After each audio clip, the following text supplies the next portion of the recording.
ಒಬ್ಬ ಜವಾಬ್ದಾರಿಯುತ ತಂದೆ ಹೇಗಿರ್ಬೇಕು ಅಷ್ಟು ಡೀಸೆಂಟ್ ಆಗಿ ಅಭಿನಯಿಸಿದ್ದಾರೆ. ತುಂಬಾ ಚೆನ್ನಾಗಿ ಹಾಡುಗಳು ಮೂಡಿ ಬಂದಿದೆ. ನಮ್ಮ ಸ್ಪೆಷಲ್ ಥ್ಯಾಂಕ್ಸ್ ಅನ್ನು ಸಲ್ಲಿಸಬೇಕು ನಮ್ಮ ಮ್ಯೂಸಿಕ್ ಡೈರೆಕ್ಟರ್ ರೋಹಿತ್ ಅವರಿಗೆ, ಪ್ರೀತಿಯ ಅಭಿನಂದನೆಗಳು. ಈಗ ಟ್ರೇಲರ್ ನೋಡುವಂತಹ ಸಮಯ. ಮೊದಲನೇದಾಗಿ ಕರಿಸುಬ್ಬು ಸರ್ ನಾನು ವೇದಿಕೆಗೆ ಬರಮಾಡ್ಕೊಳ್ತೀನಿ ಟು ಲಾಂಚ್ ದ ಟ್ರೇಲರ್. ನಮ್ಮ ನಾಯಕ ನಟ ದಯಮಾಡಿ ವೇದಿಕೆಗೆ ಬರಬೇಕು. ಆರ್ಯನ್ ಅಂಡ್ ರಾಧಾ ದಯಮಾಡಿ ವೇದಿಕೆಗೆ ಬನ್ನಿ. ಅಂಡ್ ನಮ್ಮ ಇಬ್ಬರು ಪ್ರೊಡ್ಯೂಸರ್ಸ್ ದಯಮಾಡಿ ವೇದಿಕೆಗೆ ಬರಬೇಕು. ನಮನ್ ಅವರು ಹಾಗೆ ವೈಭವ್ ಅವರು ಒಂದು ಫ್ರೇಮಲ್ಲಿ ಇರ್ತಾರೆ.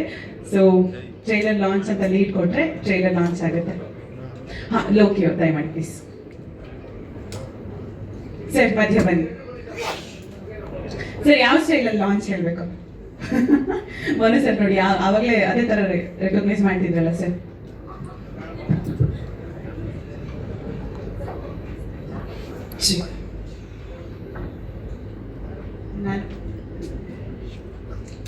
ಎಲ್ರಿಗೂ ನಮಸ್ಕಾರ. ಈಗ ನಾನು ಕರುಣಾಕರ ಚಿತ್ರದ ಟ್ರೈಲರ್ ಲಾಂಚ್ ಮಾಡೋದಕ್ಕೆ ನಾವೆಲ್ಲ ಸ್ಟೇಜ್ ಮಾಡಿದ್ವಿ.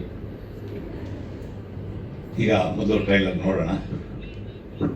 ಟ್ರೈಲರ್ ಹೀಗೇನಾಗುತ್ತೆ ಅಂದರೆ, ಒಂದು ಚಿಕ್ಕ ಮಕ್ಕಳು ತಂದೆಗೆ ಏನು ಕಷ್ಟ ಕೊಡ್ತವೆ, ಒಂದು ತಂದೆ ಆ ಮಗುಗಾಗಿ ಏನು ಕಷ್ಟ ಪಡ್ತಾರೆ, ಅದಕ್ಕೋಸ್ಕರ ಒಂದು ಚಿತ್ರನ ಮಾಡಿದ್ವಿ.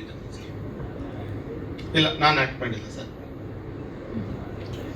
ಆ್ಯಕ್ಟು ನನಗೇನು ಬೇಡ ಅಂತ ಅನಿಸಿತ್ತು. ನೆಕ್ಸ್ಟ್ ಸಿನಿಮಾದಲ್ಲಿ ಆ್ಯಕ್ಟ್ ಮಾಡ್ತೀನಿ ನಾನು.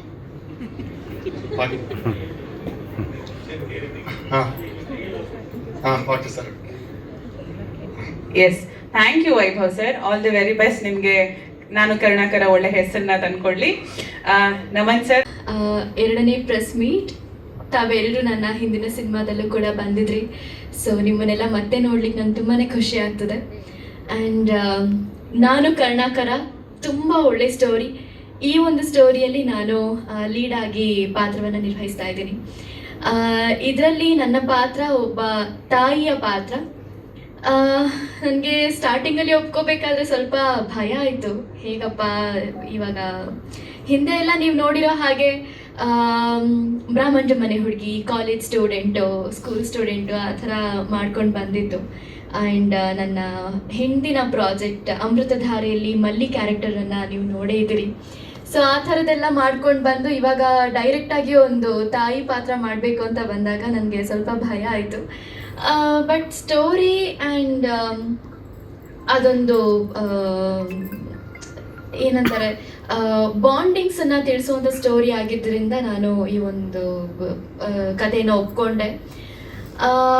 ನನಗೆ ಪರ್ಸ್ನಲಿ ಈ ಒಂದು ಕತೆ ಕೇಳಿದಾಗ ನನ್ನ ಹಳೆ ಮೆಮೊರೀಸ್ ಎಲ್ಲ ನನಗೆ ಮತ್ತೆ ಕಣ್ಮುಂದೆ ಬಂದ ಹಾಗಾಯಿತು. ಎಲ್ಲ ನನ್ನ